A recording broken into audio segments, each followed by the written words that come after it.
Welcome to today's explainer. Look, if you've ever thought about selling on Amazon India but felt completely overwhelmed by where to actually start, you are in the exact right place. Today, we're taking what is honestly a pretty dense operational manual, and we're translating it into the absolute easiest way to understand launching your business. No jargon, just a highly convenient, realistic blueprint to get you from zero to your very first revenue. Let's kick things off with some real talk. To get your first live, generic, or wholesale product up and running, you are realistically looking at a budget between 1 to 2 lakh rupees. We're totally leaving those get-rich-quick with zero money myths at the door, okay? This is about setting a grounded, realistic foundation for a real business. So, here is our roadmap for today. We're going to break this all down into 5 convenient, highly actionable milestones. Getting your legal setup done, finding that perfect product, sourcing your first batch of inventory, listing and launching it, and finally, doing a deep dive into that realistic launch budget. All right, milestone number 1, legal setup and registration. Before you even think about opening that Seller Central account, you need this non-negotiable checklist of documents. We're talking your PAN card, Aadhaar Card, a dedicated mobile number and email, a bank account, and some solid business address proof like an electricity bill. But the biggest one here, GST registration. It's mandatory for almost all categories. But honestly, it's pretty convenient. It's totally free through the government portal and usually only takes about 5 to 10 working days to process. Now, you've basically got 2 main paths for business registration. For most beginners, starting as an individual proprietorship is a total no-brainer. It is the easiest, lowest cost entry point, literally free up to maybe 2,000 rupees. On the flip side, you've got a private limited company, which runs closer to 12 to 25,000. While that structure is absolutely amazing for scaling later on, starting as a proprietorship lets you conveniently test the waters without burning through your capital on day 1. Moving right along to milestone 2, finding the right product. You've got to run every single product idea through this brilliant 5-question validation checklist using research tools like Keepa or SellerAmp. First up, is it actually selling? You want a stable rank with over 100 monthly sales. Second, competition. 1 to 5 sellers, green light. 20 sellers, run away. Third, profit. You really want to aim to net about 250 to 500 rupees per item after all fees. Fourth, the buy box. If Amazon or a mega brand is dominating that buy box, skip it, because you literally cannot compete with them on price. And finally, restrictions. Keep it simple and steer clear of hazmat items or anything needing special brand approvals. To make this the absolute easiest way to understand, just stick to simple, generic categories for your first product. Think kitchen accessories, home organization, pet supplies, or stationery. These are incredibly beginner-friendly.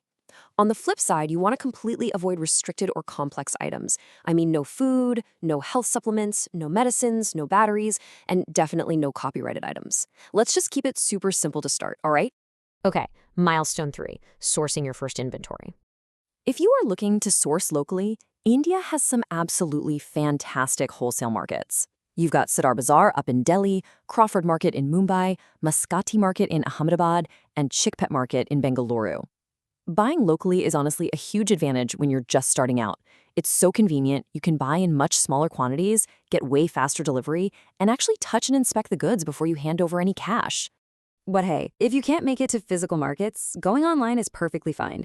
IndiaMart is fantastic for finding domestic manufacturers and wholesalers, while Alibaba is your go-to for scoring lower prices on larger overseas bulk quantities. But listen to me, here is the golden rule of sourcing no matter what platform you use. Always order product samples first. Never just blindly wire money for a bulk order without seeing a sample. Just don't do it. All right, milestone 4, listing, shipping, and launching. Listen up, because this is probably the most realistic, money-saving advice you are going to hear in this entire explainer. When you buy your test inventory, start small, like really small. We're talking just 20 to 50 units, which should run you about 20 to 50,000 rupees. The absolute worst thing you could do right now is sink your entire budget into one unproven item. Test the market first, conveniently and cheaply, to confirm people actually want to buy the thing. Now, when it's time to actually get those products to your customers, you've got 2 main choices. First is FBA, or Fulfillment by Amazon. This is the super convenient route. Amazon stores and ships it for you, and it becomes Prime eligible, which massively helps you win that buy box.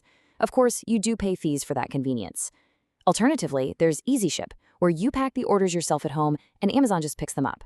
So you've really got to weigh the hands-off convenience of FBA against the cost savings of packing boxes yourself. Once your listing is finally live, looking great with a solid title, images, and keywords, your job is not over. You have to monitor the data. Keep a really close eye on your sales velocity, return rates, advertising costs, your actual profit margins, and your buy box percentage. The rule here is simple. You only order a larger second batch of inventory after these metrics prove that the product is actually a winner. And finally, milestone 5, your realistic launch budget. So how exactly does that initial 1 to 2 lakh budget break down in the real world? Well, you'll need a couple thousand for your software tools, then maybe 2 to 5,000 for those mandatory physical samples we talked about. 20 to 50,000 goes into your test inventory, plus 5 to 10,000 for shipping and packaging. But the most crucial part of this entire blueprint, it's the buffer.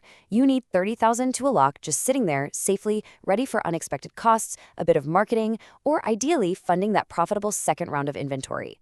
We have covered the legal steps, finding a winning product, sourcing it safely, launching it, and breaking down the actual financial reality. You now have the most convenient, realistic roadmap to Amazon India's success right in front of you. So the question is, what's your next move? Are you going to gather those docs, test those first 50 units, and take the leap? Or are you going to leave that buy box wide open for someone else? The choice is totally yours. Thanks so much for joining me on this explainer, and I'll catch you next time.